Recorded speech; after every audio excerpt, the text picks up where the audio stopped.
오늘 이제 전쟁 속의 평화이해라고 하는 제목으로 여러분에게 말씀을 한 30분 나누려고 합니다. 근데 이제 또 우리 기독교 통일학회니까 성경으로 본 전쟁 속의 평화이해. 근데 사실은 이제 신학 성경을 분석하면서 이런 이야기를 해야 되는데, 저는 이제 역사 신학자라서 역사 속에서 위대한 그런 인물들이 어떻게, 교회사 속의 인물들이 어떻게 이 점을 이해하고 있는가 생각해 보려고 합니다. 그런 점에서 우리가 좀 나름대로, 아까 그 노래가 호수인데 맑으면 신앙을 갖게 되고 맑으면 사람들이 생각을 바로 하게 되죠. 저는 뭐 계엄을 보고 처음에 계엄을 바라보는 사람들의 그 태도와 지금의 태도가 완전히 달라졌다고 봐요. 왜냐하면 복잡해졌어요. 이 뭐 여러 가지를 생각하면서 입장을 바꿔가는 거거든요. 그래서 이제 우리의 영혼이 맑다고 하는 거, 그거 굉장히 중요한 것 같아요. 맑은 사람들이 뭔가 일을 하죠. 예. 그래서 오늘 맑은 마음으로 성경으로 본, 성경을 이해하려면 맑아야 되잖아요. 성경이 이렇게 말합니다.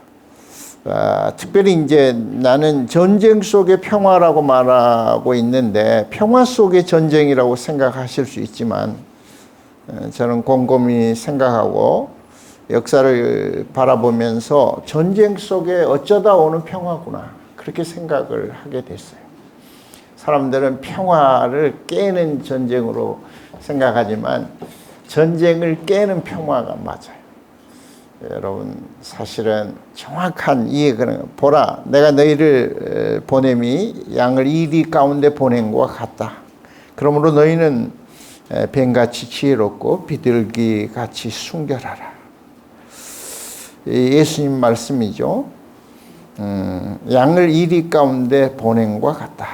양은 이미 이리 가운데 있었고 양은 또한 이리 가운데 보냄을 받았습니다. 양이 있는 자리에 이리가 있습니다. 이리가 없는 장소를 택해서 양을 보낼 수가 없습니다. 왜냐하면 세상은 이리가 사는 동네입니다. 그렇기 때문에 우리는, 크리스찬은 항상 이 이리들, 늑대 가운데 존재합니다. 저는 우리 현재의 한국 상황을 보면 이리와 늑대가 너무 많은 것 같다. 그래서 양으로 산다는 건 너무 어렵다, 그런 생각을 합니다. 양들은 이리에게 먹잇감입니다.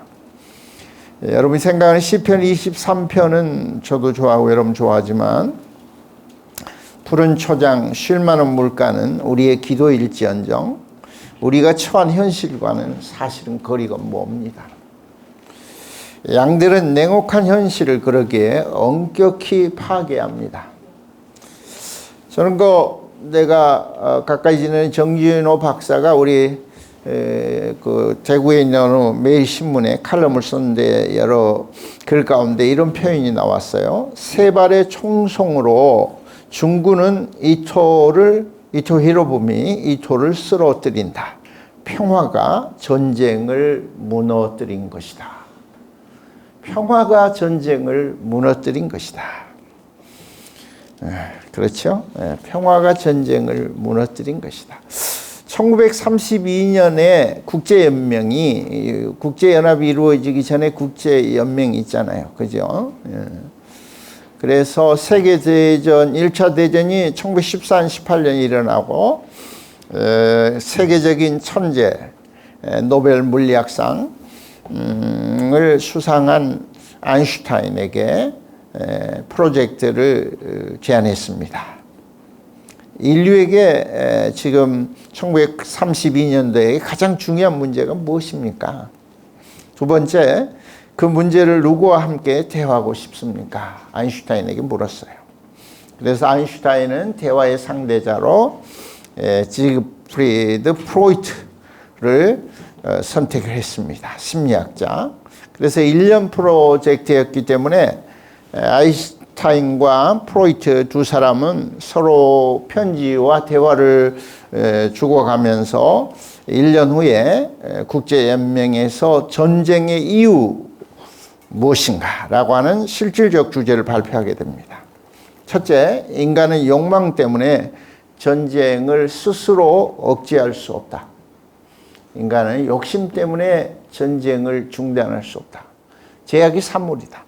두 번째, 유일한 수단이 있다면 평화를 위해 합리적 다수로 형성된 국제 조직의 힘을 강화해야 한다. 그런데 여기에 첨가를 했어요. 미래에 이루어질 전쟁은 너무도 끔찍할 것이기에 인간이 이를 확실히 인식한다면 피할 가능성이 있다. 피할 가능성이 있다. 저는 아까 우리 이동영 교수가 자꾸 낭만적인 이야기라고 했는데 천국 맛보기라고 하는 표현을 쓰죠. 이 땅에서 지옥이지만 천국을 맛보며 살아가는 낭만. 그런데 이런 아인슈타인이 이를 인식한다면 전쟁을 피할 수 있다. 이거야말로 로맨틱하고 나이브한 희망이었다고 생각을 합니다. 어떻게 그렇습니까? 그 이후에 100년을 해상해 보면 1933년에서 오늘 2025년 약 100년 사이 인류는 2차 대전, 6.25, 베트남, 걸프, 아프가니스탄 전쟁, 그리고 지금도 일어나고 있는 우크라이나 러시아 전쟁, 또 수도 없는 수를 여러분이 몰라서 그런지 여기저기서 많은 전쟁이 일어나고 있습니다. 2차 대전에서 얼마가 죽은지 아세요? 8천만 명이 죽었습니다.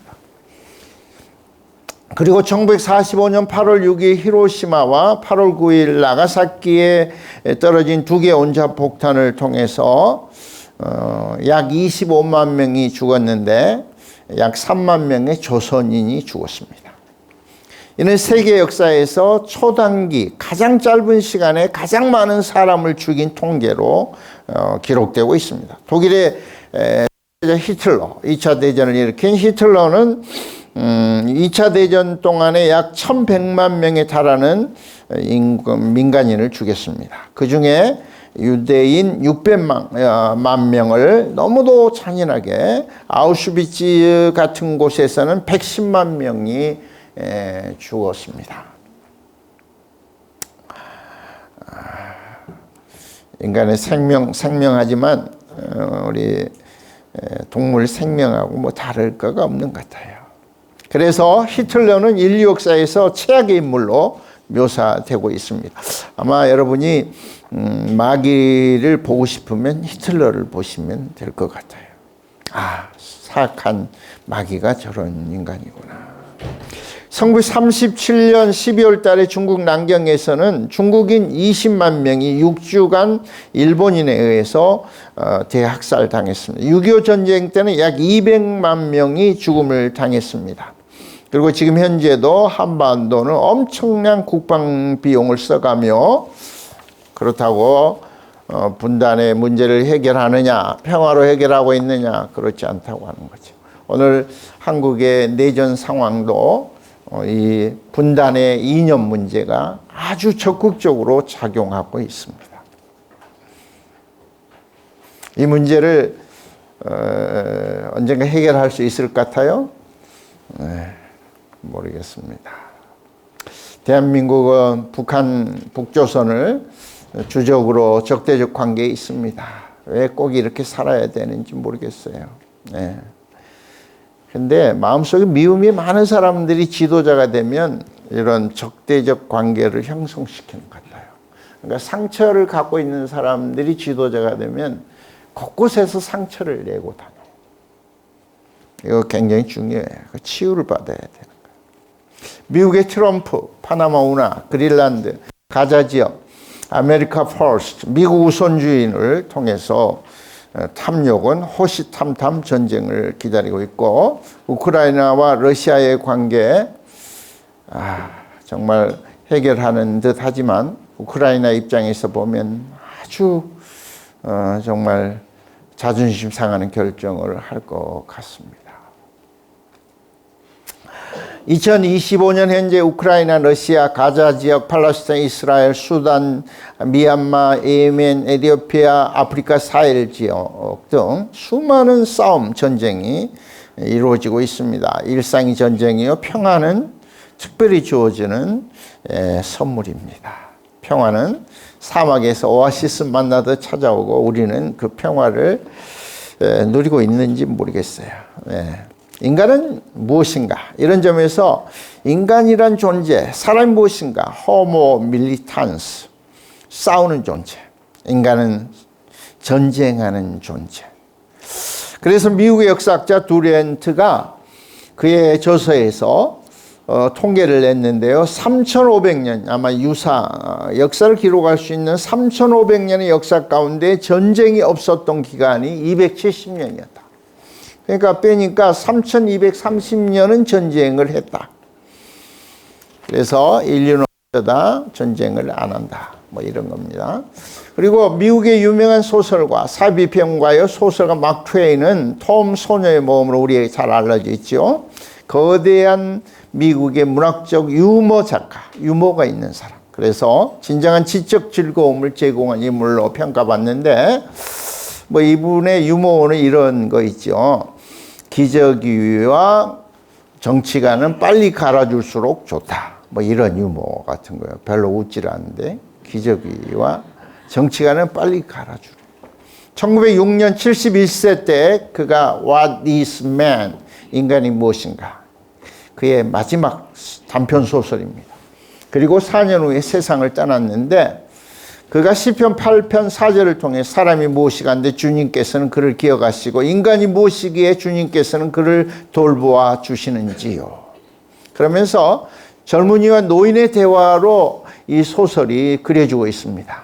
그러면 이렇게 말합니다. 인간은 오직 본인 자신의 욕망과 마음의 평화 달성이라는 단 하나의 목적을 위해 돌아가는 기계다. 기계와 같다. 인간은 평화를 추구하는 기계다. 제가 최근에 봤던 드라마가 있어요. 드라마인데 아웃랜더라고 하는 이제 독일 말로 외국인은 아우슬랜더인데 그쪽에 이제 영어 쪽에 아웃랜더 뭐 이 땅에 살아가는 외국인의 삶 뭐 이런 것 같아요. 다이애나 게벌돈이 쓴 이 소설인데 2,600만 부가 1991년에 나온 이 판타지 로맨 소설인데 18세기와 20세기를 넘나드는 시간 여행. 그래서 어느 돌 기둥을 통해서 쫙 들어가면 18세기로 가고 그 돌 기둥을 보석을 들고 쫙 통과하면 20세기로 보스턴으로 이렇게 나오는 그런 영화입니다. 그래서 역사를 반영하고 이제 그 전쟁이 일어나면 20세기의 역사에 기록되어 있잖아요. 이 전쟁이 어떤 결과가 나올 것인가를 다 알고 있기 때문에 20세기의 시간여행의 18세기에 간 그 여자 의사는 이제 남편에게 이 전쟁은 실패한다. 그러니까 하지 마라. 뭐 이런 이야기들 나오고 이제 처음에는 마녀로 알다가 이제 20세기의 의술을 가지고 18세기에서 페니실린을 만들어내고 뭐 이렇게 약초를 통해서 새로운 약을 만들어내고 이렇게 해서 멋진 사랑도 이루어지는데 한마디로 말해서 마지막에서 처음에서 마지막까지 싸움하는 그 삶을 그려줍니다. 아주 멋진 사랑의 로맨스가 펼쳐지지만 또 그가 그런 삶을 살기 위해서는 철저하게 원수들을 죽여야 되는, 수많은 사람들을 죽여야 되는, 잔인하게 죽여야 되는, 그러면서 호모 사피엔스가 호모 밀리탄스라고 하는 사실을 부정할 수 없는 사실로 보여주고 평화를 사랑하는 주인공은 수많은 사람을 죽이는 살인을 자행하게 됩니다. 그런 점에서 이제 본론으로 신학적 성찰, 신학적으로 교회를 이 땅의 교회를 투쟁하는 교회, 싸움하는 교회라고 하고 천상의 교회를 승리의 교회라고 말합니다. 그러면서 이 땅의 교회를 다른 표현으로 고난받는 교회, 에클레시아 돌렌스라는 말을 쓰기도 합니다. 사실은 이제 제가 성경으로 본 전쟁 속 평화 이해를 이야기하면서 누구를 가져왔느냐면요. 초대교회 아우구스티누스, 그 다음에 토마스 아퀴나스. 여러분 아퀴나스라 그러는데 아퀴나스는 지역 이름이죠. 그러니까 아퀴나스에서 온 토마스, 그러니까 아우구스티누스, 토마스, 그 다음에 루터, 쯔빙글리, 칼빈, 17세기의 청교도 에임스, 그 다음에 20세기의 분단 시절에 동독에서 문제가 됐던 군목제도, 이런 거를 간단히 말씀드리려고 합니다. 아우구스티누스는 그의 신국론에서, 아우구스틴은 354년에서 430년, 4세기, 5세기를 살았던 인물이고, 이철른 교회사에서 에베레스트 상 같은 인물이죠. 최고의 정말 지성으로, 사실은 중세가 아우구스티누스의 사상에 근거하고 있지만 종교개혁이 또한 아우구스티누스의 사상에 근거해서 종교가 일어날 정도로, 그러면서 아우구스티누스는 이 땅의 나라는 전쟁을 통해서 유지된다. 그러면서 이 땅에 있는 하나님의 나라 신국은 인내 가운데 고통받는 교회로서 세상이 주는 일시적 애적 평화를 사용하고 맛본다. 그렇게 말합니다. 이 애적이라는 말, 내적일 때 좋죠. 그런데 애적이고 일시적 평화는 타락한 인간에게 피할 수 없는 전쟁을 수행함으로써 얻어진다. 좀 슬픈 이야기 같아요. 전쟁을 수행함으로써 우리의 애적이고 그 다음에 이 천국적인 그 일시적인 평화를 맛본다. 그래서 전쟁은 국가 지도자가 백성을 보호하기 위해 공동체의 평화와 안정을 목적으로 행해져야 한다. 하나님의 뜻을 따르면 그것은 just war, 정당 전쟁이다. 평화에 의해서 평화를 유지할 수 있다면 이보다 더 요구되는 것은 없다. 그러면서 아우구스티누스는 정당 전쟁을 향한 네 가지 입장을 신국론에서 말합니다. 첫째, 국가 방어와 같은 의로운 근거를 가져야 한다. 둘째, 복수심이나 정복욕이 아닌 정당한 의도를 가지고 있어야 한다. 정당한 의도. 셋째, 국가와 같은 정당한 권력에 의해 행해져야 한다. 사사로이 감정에서 아니라 정당한 권력에 의해 행해져야 한다. 넷째, 어쩔 수 없는 강력한 상황에서 국가에 의해 전쟁은 행해져야 한다. 이것이 이제 아우구스티누스 입장이고요. 여기에 이제 중세의 신학을 이끄는 토마스 아퀴나스는 이 아우구스티누스의 네 가지 기준에 플러스 둘 합니다. 하나, 가능한 적은 폭력, 아주 최소한 미니멈 폭력을 행사해야 한다. 둘째, 오직 방어를 위한 목적으로 행해지는 전쟁이어야 한다.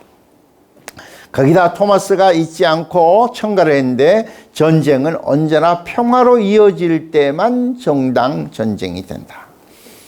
그럴 경우라도 마지막 토마스 아퀴나스는 확실하게 못을 박는데, 그럴 경우라도 전쟁은 불이며 죄다.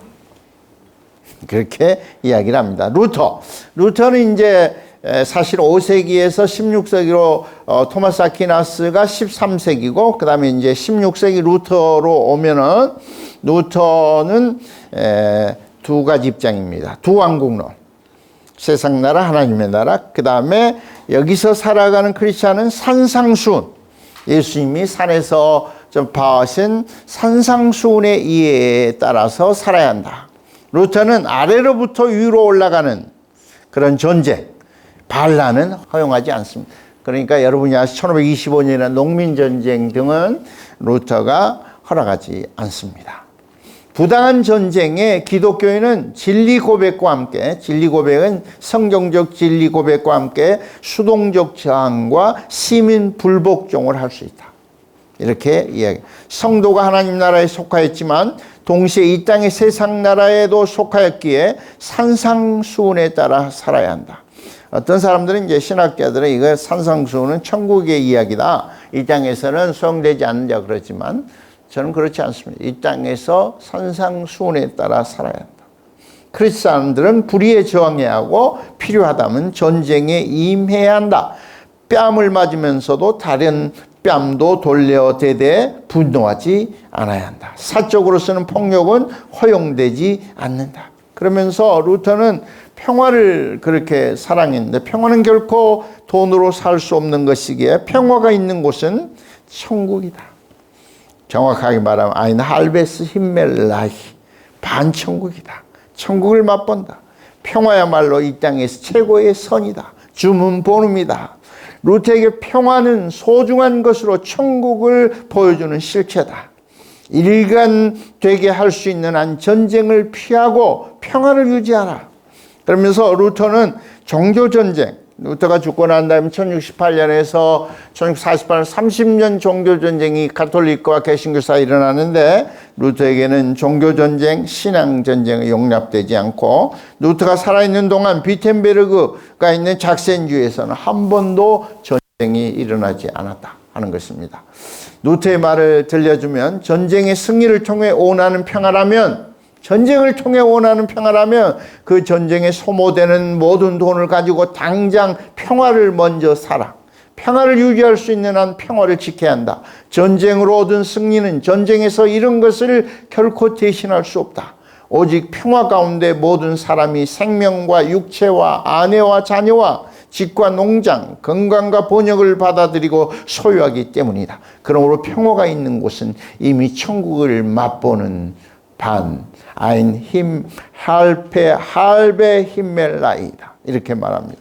그 다음에 이제 쯔빙그리는 사실은 이제 여러분이 종교개혁자면 루터만 아시는데 요새 이제 종교개혁 연구에 있어서는 지역별로 종교개혁을 그래서 종교 레포메이션스 이렇게 이야기합니다. 그러니까 너무 한 사람 중심으로 종교개혁사를 연구했는데 그게 뭔가 문제가 많구나. 하나님께서는 곳곳에서 은사에 따라서 탤런트 사람 불렀구나. 그리고 함께 일을 일으켰구나. 이렇게 보면 16세기에 이제 스위스 쪽, 그리고 영국 쪽, 그리고 독일 남부 쪽의 종교개혁자가 쯔빙그리. 이 두 번째 종교개혁 쯔빙그리입니다. 두 번째 종교개혁 칼빈 아니에요. 칼빈은 한 세대 후의 사람이에요. 16세기 스위스 용병제를 인간 탐욕과 영적 타락에서 사약으로 강력하게 비판하면서 없앴던 인물이 스위스에서 루터와의 2개월 차이로 나중에 태어난 쯔빙글입니다. 그래서 이제 그가 1524년 글을 썼습니다. 일어날 수 있는 한 전쟁 준비를 권면함. 이 글에서 정치가와 군인, 애기관으로 제시되는 목사 쯔빙그리는 하나님과 정의 편에 서서 노련한 군병의 모습으로 글을 쓰고 있습니다. 쯔빙그리는 전쟁이 곧 일어날 것을 예상하며 어쩔 수 없이 전쟁을 대비할 것을 독려하는 글을 쓰게 되고 복음에 대적하는 원수들을 향해 가능한 수단을 동원해야 된다. 먼저 가능한 대화를 통해 애교와 정치를 활용할 수 있으면 하라. 어쩔 수 없이 폭력은 폭력으로 대해야 한다. 그렇게 글을 쓰는 목적은 하나님의 영광과 그리스도의 복음의 근거를 둔다. 그리고 불의가 판을 치지 못하게 하고 하나님을 향한 경외와 무고가 무시당하지 않게 하기 위해서 나는 이 글을 쓴다 말합니다. 그러면서 쯔빙그리는 내가 그 글을 읽으면 상당한 전술적 군인으로서의 그 지식과 지혜를 가진 것으로 보입니다. 사실은 이제 쯔빙그리가 세상을 47살에 떠나는데 군 전장에서 세상을 목배임을 당합니다. 그러면서 이 글에서도 지휘관, 보병, 기마병, 정탐병, 총과 창을 든 사수의 역할, 16세기에 이렇게 자세히 묘사하는데 뭐 갈고리총, 사슴총, 소총, 큰총, 포 뭐 이렇게 나누어서 그리고 식량을 2, 3일 분량의 빵을 소지해야 되고 뭐 이런 글을 씁니다.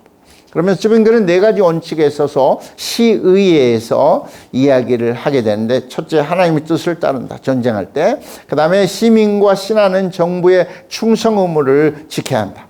세 번째, 내적인 대립은 우리 안에서 이루어진 대립은 전쟁할 때 용납하지 않는다. 시대에 부응한 군사 조직을 갖춘다. 이렇게. 그러나 이제 늘 성급하게 또는 너무 늦게 전쟁에 뛰어들지 마라. 그러니까 성급하게 너무 빠르게도 가지 말고 너무 늦게도 전쟁에 뛰어들지 마라. 전쟁은 인내심 게임이다. 그렇게 말하면서 하나님의 영광과 성경의 근거를 둘 때 그 어떤 일보다 전쟁보다 신속한 결단을 요구하는 것은 없다. 사람들의 호불호보다 하나님의 영광의 우선순위를 두라. 그러면서 지휘관이 가져야 할 전쟁 지침을 쯔빙그리가 이야기하는데 전쟁은 어떤 지휘관은 무엇보다 하나님을 두려워해야 한다. 사역에 집착해서는 안 된다. 지휘관을 향한 신뢰감은 병사들이 갖는 최고의 보물이다. 지휘관은 두 가지를 잊지 않아야 하는데, 첫째, 병사들을 공정하게 차별 없이 대하라. 둘째, 나름의 지식을 풍부히 갖춘 실력이 있는 그리스도적 설교자가 돼야 된다. 아마 군목의 군종의 그 근원은 지빙글리에 찾을 수 있지 않을까 할 정도로, 그러니까 종교개혁 이후에, 그래서 군대 장교들이 어떤 이런 신앙적인 지도자가 돼야 한다, 그렇게 이야기합니다. 적들의 손에 죽을지라도 군인들은 두려워하지 않아야 한다. 군대 지휘관의 영적인 지휘자여야 한다. 지빙글리는 모든 전쟁을 부인하는 반전주의자는 아닙니다. 그 역시 아까 말한 대로 군목으로 전장에서 목배임을 당했습니다. 이러한 모습은 전쟁하는 세상을 향한 지빙글리의 이해를 전제로 합니다. 지빙글리에게 전쟁 하나님의 영광을 위하고 말씀의 근거를 둬야 하고, 전술에서도 탁월하고 신앙적으로도 영적 리더십을 갖춰야 된다. 이 말은 우리 최연범 우리 박사님도 이야기했지만, 지빙글리의 종교개혁이 뭔가 다른 게 있어요. 모든 삶의 종교개혁. 그러니까 신앙, 세상과 교회를 이렇게 나누는 게 아니라 지빙글리를 읽다 보면 모든 삶의 종교개혁자임을 보게 되는데, 이 전쟁을 향한 지빙글리 입장도 아주 굉장히 지혜로운 이런 면들을 보게 됩니다. 그 다음에 이제 우리가 좋아하는 칼빈은 지빙글 루터보다 정확하게 한 세대 후에 태어났습니다. 그러니까 그 격동의 시대의 한 세대 후라고 하는 거는, 그 25년이 지나고 종교개혁자가 태어났다는 것은 많은 그 종교개혁 선배들의 혜택을 누리고 있었다고 하는 거죠. 그런 점에서 칼빈의 기독교 강요를 볼 수 있어야 되는데, 어떤 사람들은 루터, 칼빈, 지빙글리를 막 한 일직선 상에 놓고 비교를 하는데, 이제 그건 조금 역사적인 연구가 아니죠.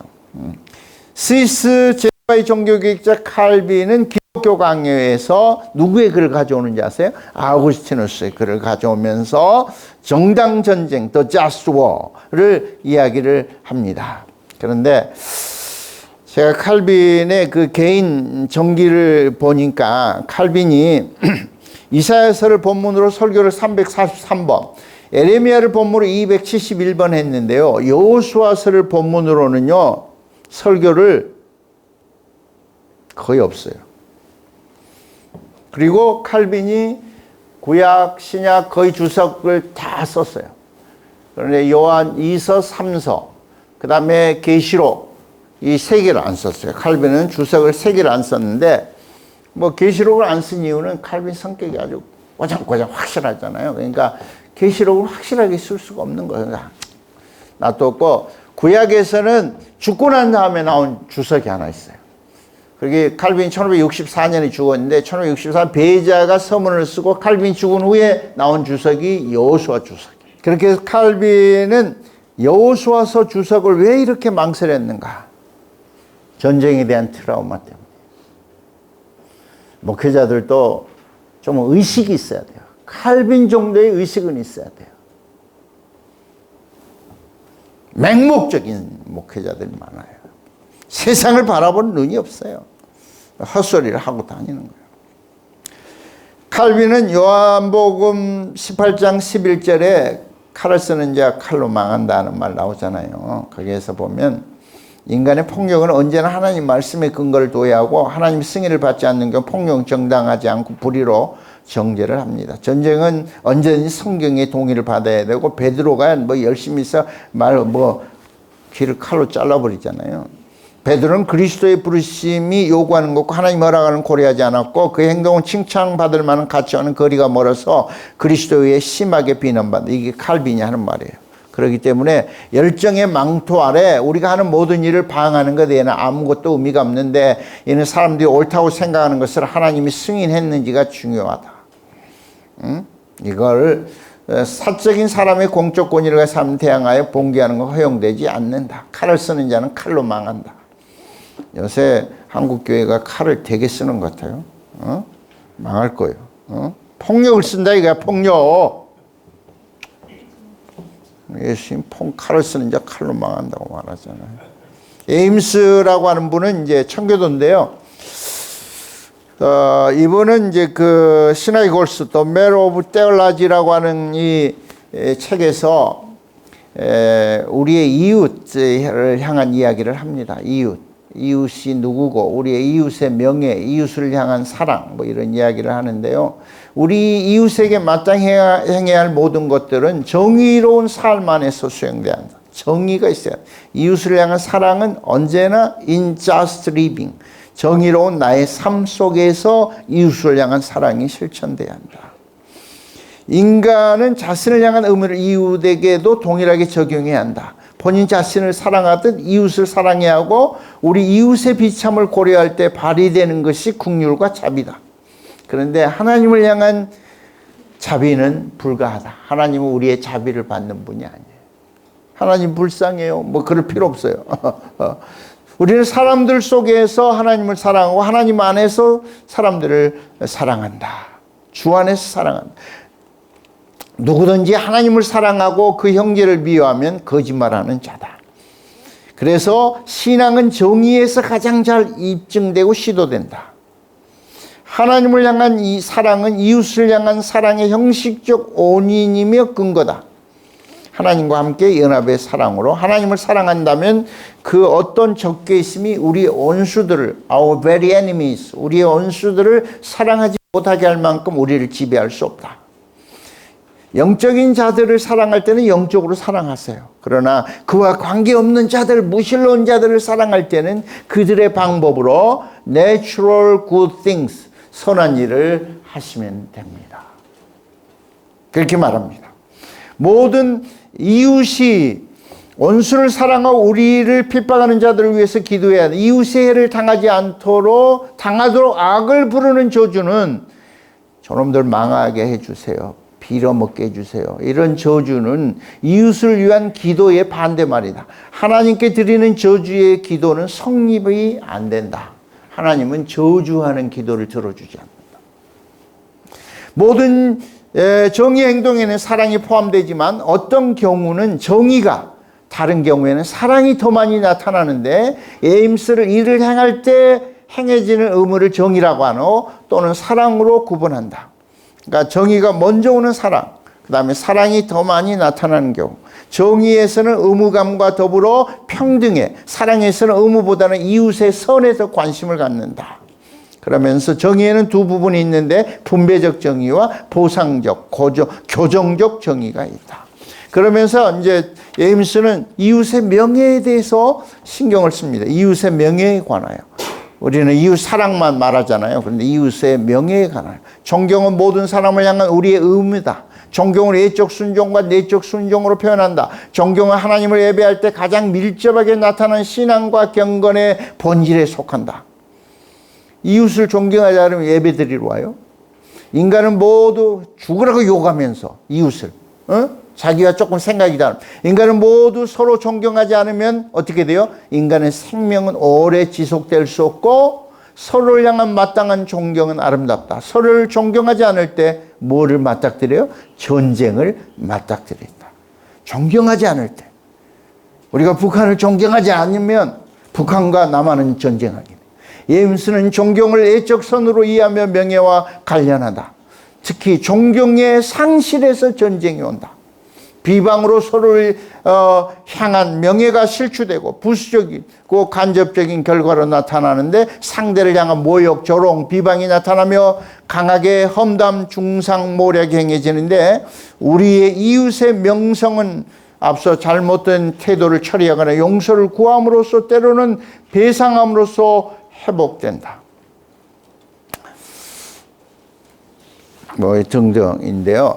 성급한 분노는 우리의 이웃의 생명을 손상할 때 살인으로 간주한다. 성급한 분노, rash anger는 성급한 분노 자꾸 내린 사람들은 그게 치유를 받아야 돼요.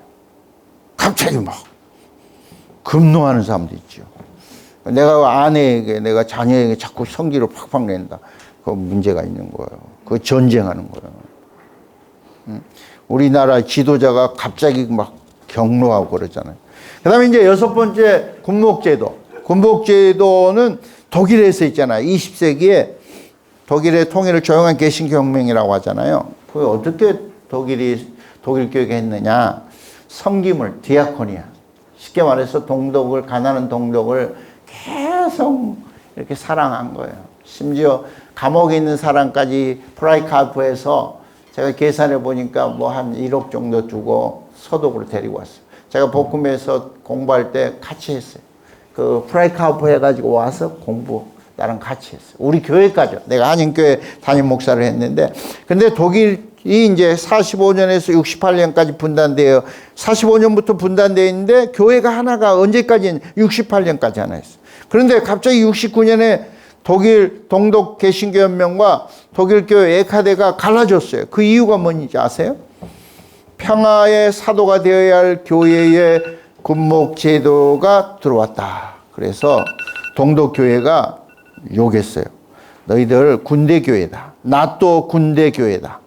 어떻게 원수를 사랑하라는데 거기에 목사를 둘 수 있느냐? 원수를 죽이려고 총기에 칼을 들고 있는 군인을 위해서 기도한다? 그거는 뭔가 잘못된다.